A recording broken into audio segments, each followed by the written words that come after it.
At some point in your life, you learn the hard way that putting too much trust in family can cost you more than you ever thought possible.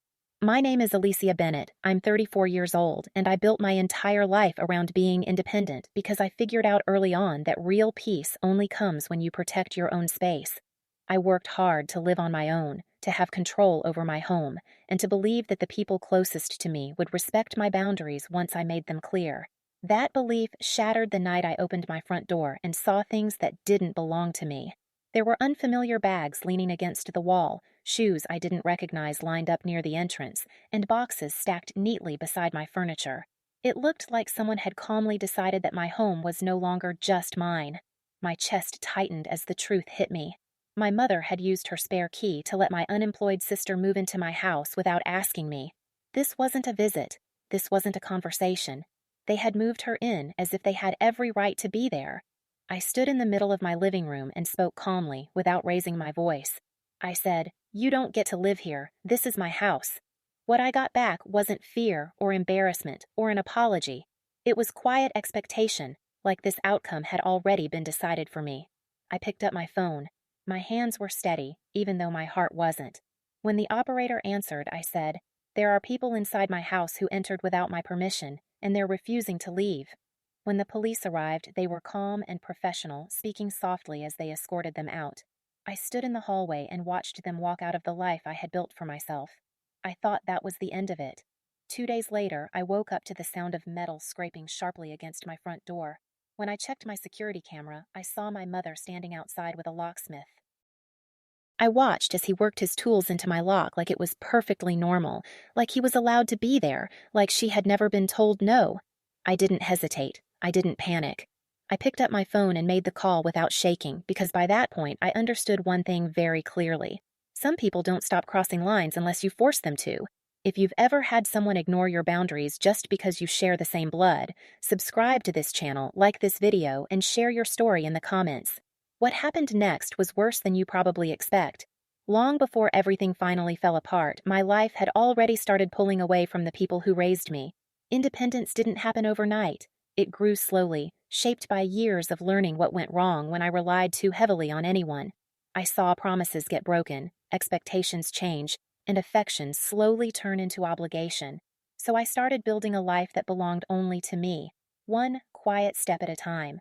I worked long hours, saved every extra dollar I could, skipped comfort, avoided shortcuts, and chose loneliness over dependence.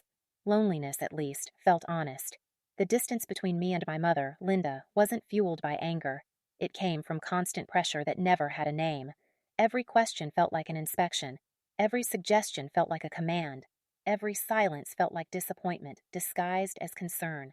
I found myself carefully choosing my words around her, adjusting my decisions, and shrinking parts of who I was just to keep the air from getting heavy.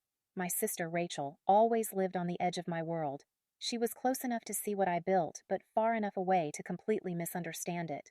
She moved through life believing that something would eventually catch her, that something would fix everything, that help would arrive right on time. I learned not to talk about my progress because any success I had sat between us like a quiet accusation neither of us wanted to acknowledge.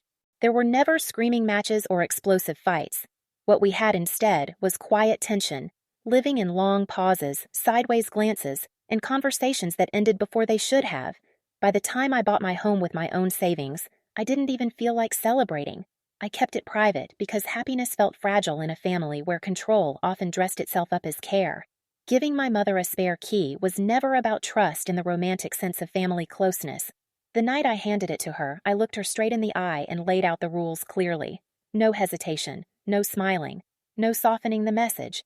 That key was for emergencies only. Real emergencies.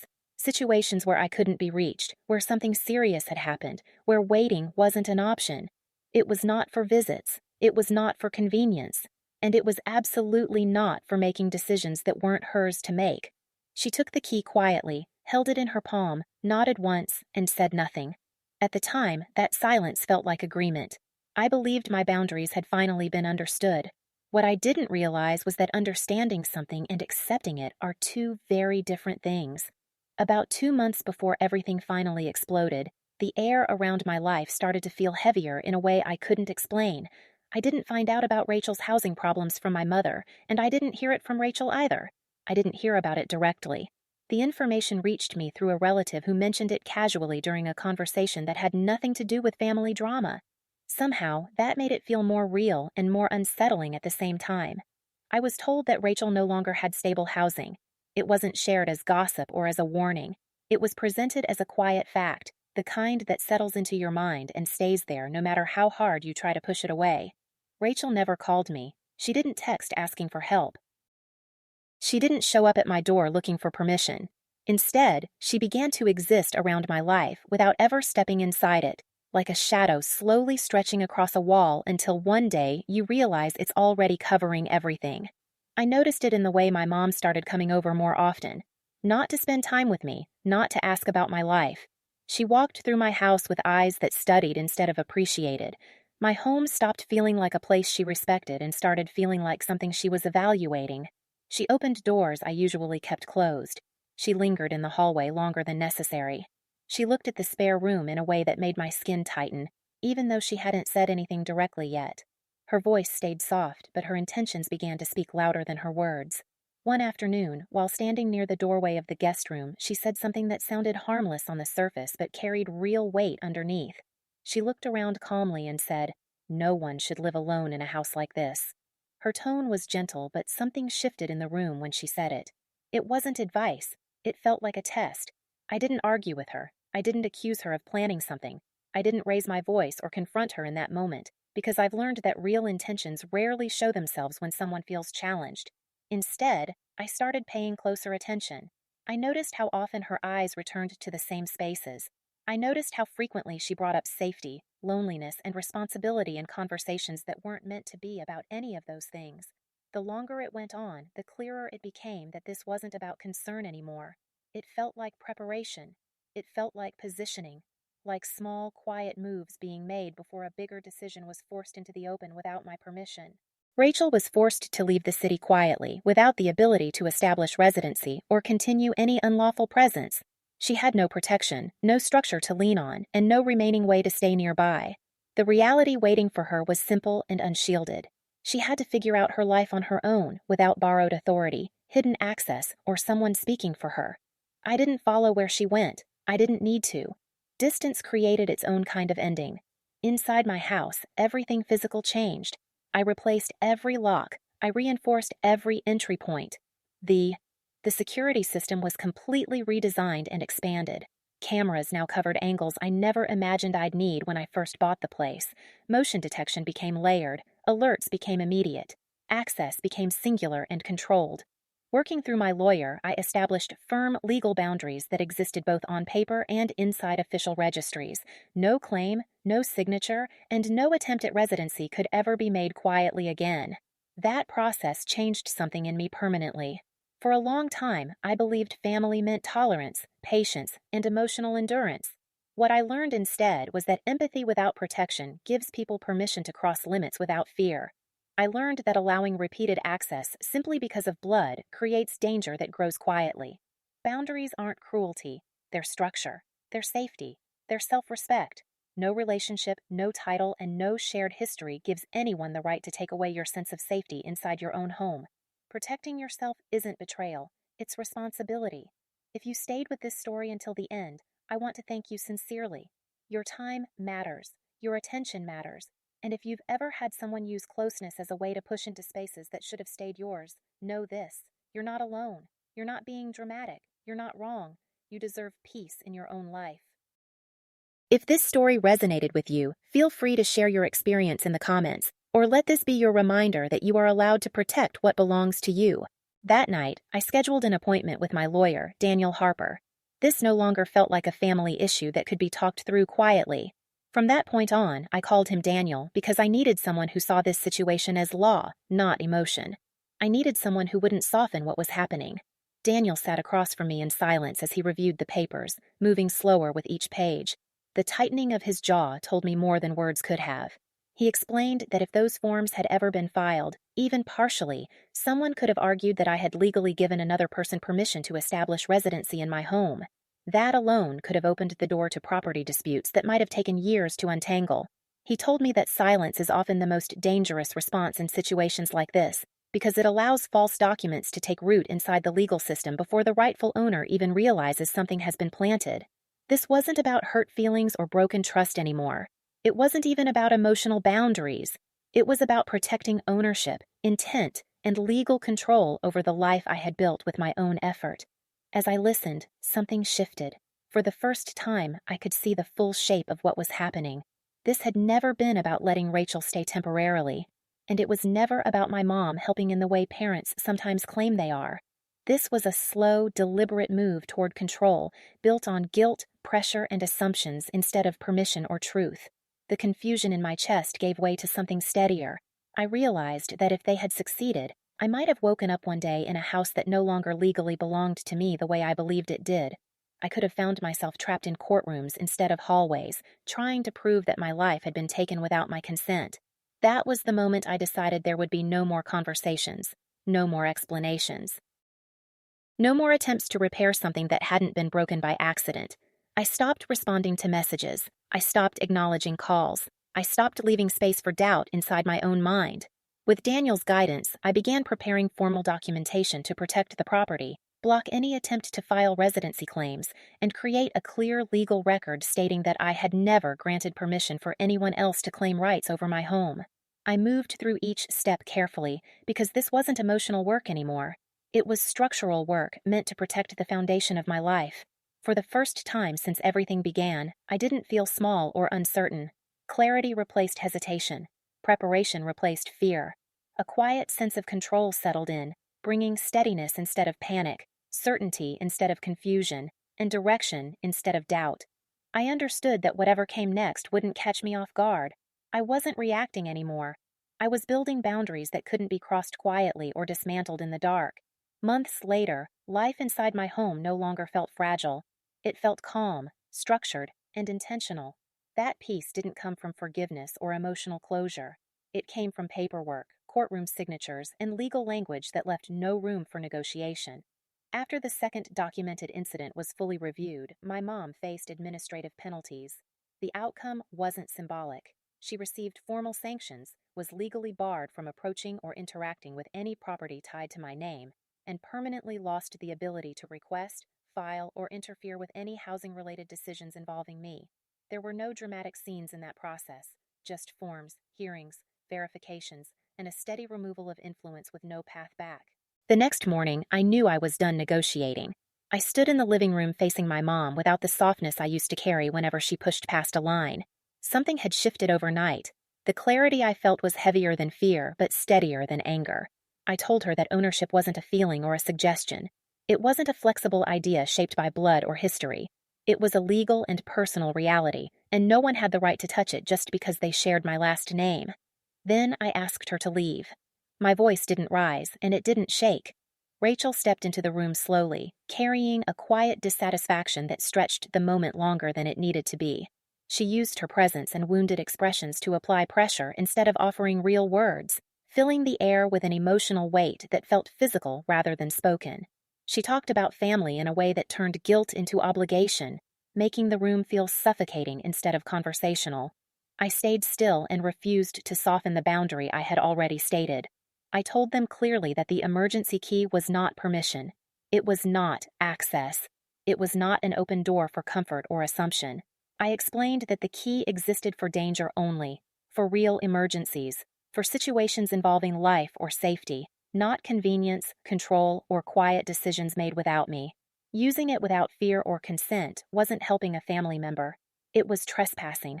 The word stayed in the room, heavy and permanent, and it couldn't be taken back. The thought of calling 911 didn't come from panic. It arrived slowly and deliberately, moving through guilt, memory, hesitation, loyalty, fear, and something deeper I hadn't allowed myself to feel before. Relief. I thought about all the compromises I had made in the past just to avoid conflict. All the times I swallowed my discomfort to protect a peace that was never real. Dialing those numbers felt like betrayal and survival at the same time. When I finally held the phone, my hands didn't shake. My chest felt full, like it was carrying every argument I had avoided over the years, every apology I made for things that weren't my fault, every moment where I let silence replace truth because it felt safer back then. That's when I realized silence had never protected me. It had only taught them that they could step deeper into my space with confidence. When the police arrived, their voices were calm and their movements measured. Their presence carried the neutral weight of authority that doesn't take sides right away. They asked for documentation, reviewed ownership papers, checked identification quietly, and spoke to each of us separately without raised voices or visible judgment. That process created a strange stillness, making everything feel official in a way words alone never could. One officer explained to my mom that entering without consent carried legal consequences, even when family was involved. His words sounded more like a warning than a punishment, which made the moment feel unresolved, like something had started rather than ended.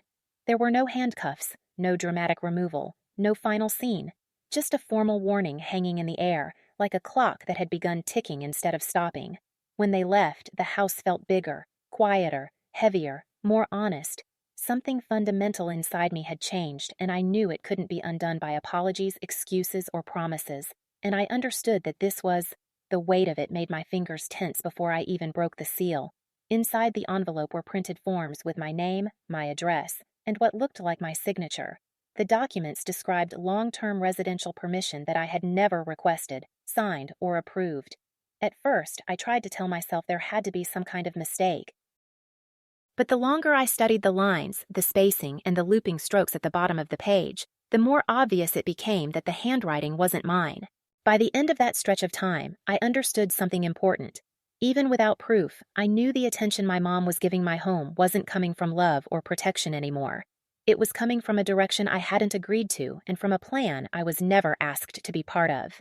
Not long after that, I was away on a work trip when a familiar sense of unease settled in. It was the kind of feeling that shows up right before something quietly breaks. The trip itself was tied to real estate work, a series of property evaluations I had been managing for weeks. That meant long inspections, paperwork, and constant movement between buildings that all looked similar but demanded different levels of focus. I had planned to stay longer to finish everything properly, but the tight pressure in my chest grew stronger each night. Eventually, I decided to head home early without telling anyone. When I opened my front door, the air inside the house felt wrong, even though nothing looked obviously damaged. Boxes were stacked near the wall that I knew weren't mine. Bags sat near the entryway that had never been there before. Objects were placed carefully, almost thoughtfully, like someone had planned where everything should go instead of rushing. That calm arrangement somehow made it feel more invasive, not less. I stepped further inside, moving slowly, trying to understand how my home could feel occupied without looking chaotic. That's when Rachel stepped into view. She didn't look surprised to see me. She didn't look embarrassed or guilty. Her posture was relaxed, like she believed she had every right to be there. I asked her what she was doing in my house. I didn't raise my voice. I didn't sound desperate. I spoke with the quiet pressure of someone trying to hold on to their sense of reality. She looked at me and said, "Mom said it was already handled." That sentence hung in the air longer than anything else she could have said. It answered nothing, but it explained everything at the same time. In that moment, I understood this wasn't a misunderstanding or a mistake. It wasn't an awkward favor between family members. It was a decision that had been made without me, without my permission, without my consent. As I walked further through my own house, I started noticing how precise the changes were. My belongings had been shifted just enough to make space. Drawers had been reorganized. A room I had intentionally kept empty had been quietly prepared for a new purpose. The realization didn't hit me as fear. It came slowly, settling in as something colder and clearer. The realization cut deeper when it finally became clear that the emergency key I had given for protection had been turned into a tool for access instead of safety. I didn't spiral into old emotions. I didn't freeze in shock or panic the way I once might have. What settled in instead was a clean, controlled understanding that my privacy had been taken in a way that could no longer be explained as care. My home had been turned into shared space without my consent, and that was a violation I wasn't willing to excuse or soften. Rachel moved through the house like someone who already belonged there. She touched surfaces casually, adjusted items without asking, and spoke without concern for how I might react. Every movement told me she wasn't waiting for permission. In that moment, I understood the truth. The key had never really been about emergencies. It had become a quiet permission slip I never intended to hand out. I stood there without shouting, without pleading, without asking for reason, because respect doesn't live inside arguments once a boundary has already been crossed. The conversation wasn't the point anymore. What mattered was the line that had been stepped over without hesitation. By the time I left that room, my mind felt clearer than it had in a long time. I knew whatever came next wouldn't be about emotion, family ties, or compromise. It would be about ownership, control, and a boundary that could no longer be treated as negotiable.